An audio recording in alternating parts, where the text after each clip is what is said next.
Thank you, Mr. Chair. And this is really intended to just introduce you to some of the work that's been done to date. There's a technical memorandum from our consultant, Kittleson and Associates, that's in your packet, as well as some supplemental map analysis. I really intend just to skim through this, if this is all right, just to introduce the topic to you all, and let you know there's probably a lot of reading and to understand the material. But the intent is to wrap all this up with the ask is going to culminate in a joint meeting with the select board to see if some of the options that we've or improvements that we've talked about in the past that are included in our long range transportation plan are actually still supported and could be used to address as countermeasures to address some of these high crash locations. But just to talk about some of the high crash locations, again, I'm going to try to be as quick as I can through this. Obviously, most of the crashes take place in the summer and in settled areas. They happen to take place in the middle of the day, and more of the severe crashes and fatalities do involve single vehicle crashes. And although bike and pedestrian crashes are still very important and still very high in Nantucket relative to the rest of Massachusetts, they're about 5% of the crashes in total. However, about 1 in 5 of those are actually resulted in injuries.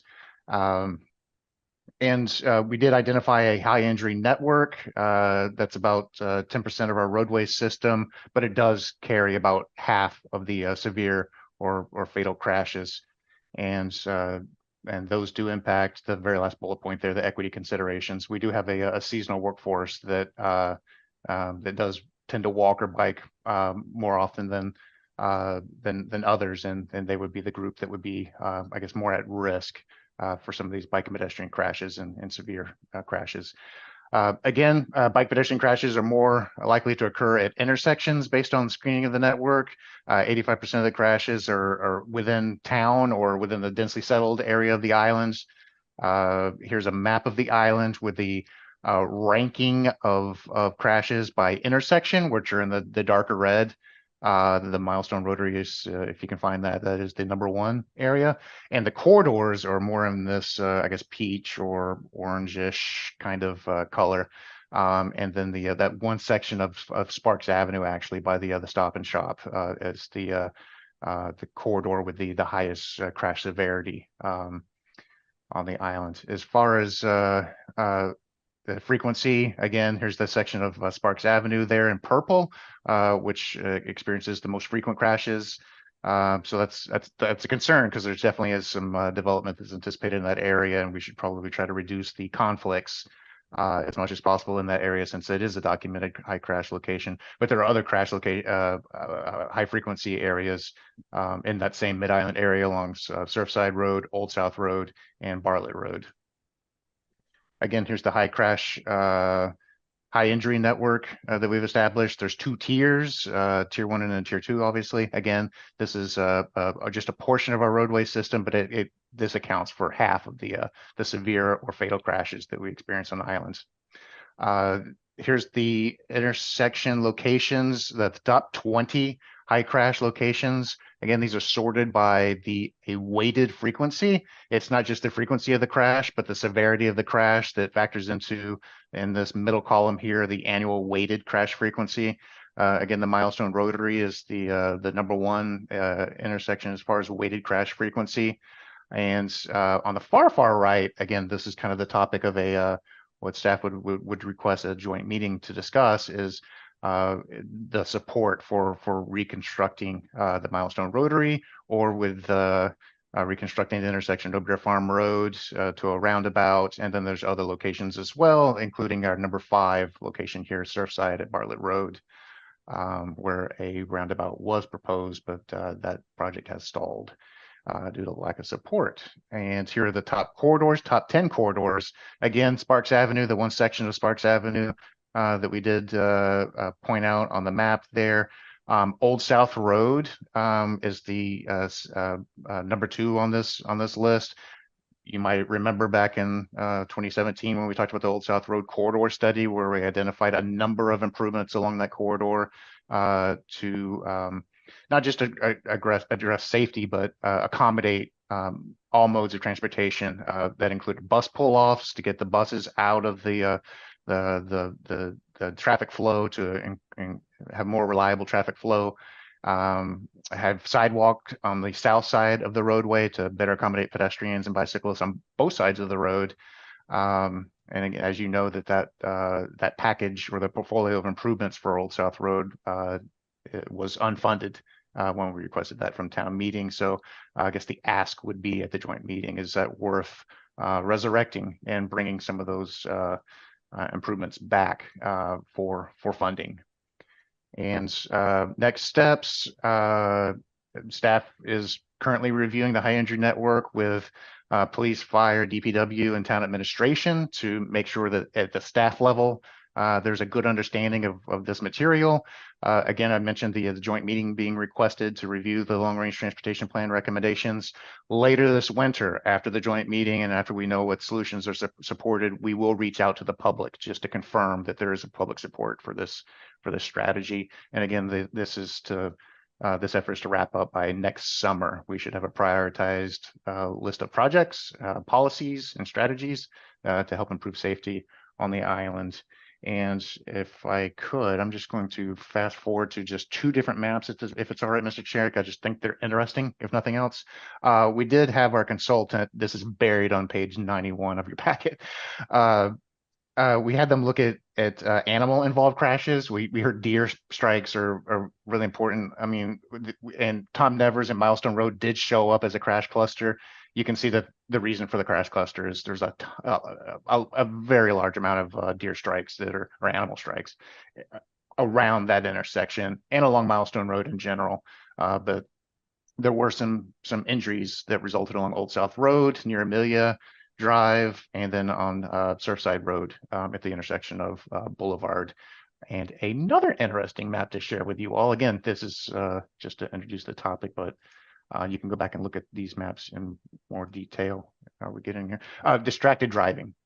A good chunk of the crashes that involve vehicles do involve distracted drivers, and this is about a quarter of the crashes that exists, and you know, there are injuries that result from that. But the type of distracted driving is cell phone usage. This is documented in the crash reports that the one of the drivers of one of the vehicles involved in the crash was distracted because of a cell phone or some other electronic device. And here's a map of where those occur.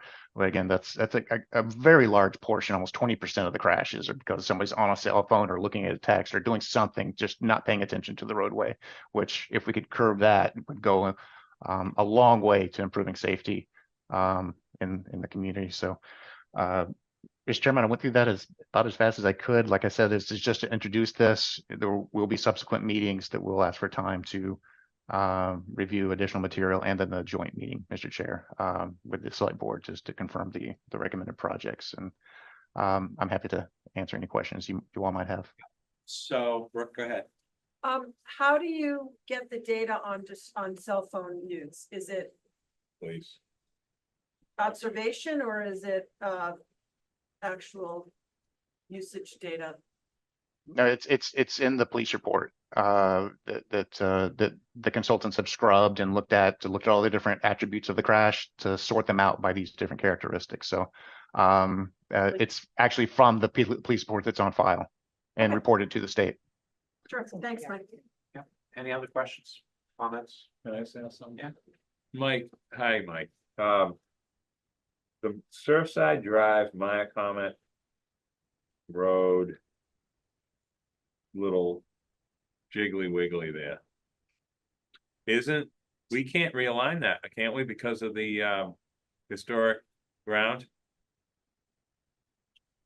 Yes, this is the number 9 intersection as far as crash severities, and that there was a crash that involved a pedestrian that I think you're all kind of familiar with using the crosswalk. There have been 2 recommendations for that intersection. One is a mini roundabout that was suggested as part of the Surfside Crossing, I believe, traffic study. There's also been a suggestion for a 4-way stop, which could happen without realigning the intersection. But these are just ideas that, you know, we'd like to see if there's some support for at least trying out like a 4-way stop as a pilot, which we've done in the past. I believe the South Shore Road, Surfside Road 4-way stop was a piloted. It just seemed to work so much better after it was implemented. So this might be another location. Mike, I love you, know that. So. You're forgetting that road is not lined up. When you try to go left on Macy's Lane from Old South, you have to drive towards a vehicle. Right, like a head-on collision to take a left to get out Macy's Lane. That's what happens at Surfside Drive. I mean, at my Comet Road, Surfside Drive, you have to actually. You're like going head-on to take a left. It's crazy.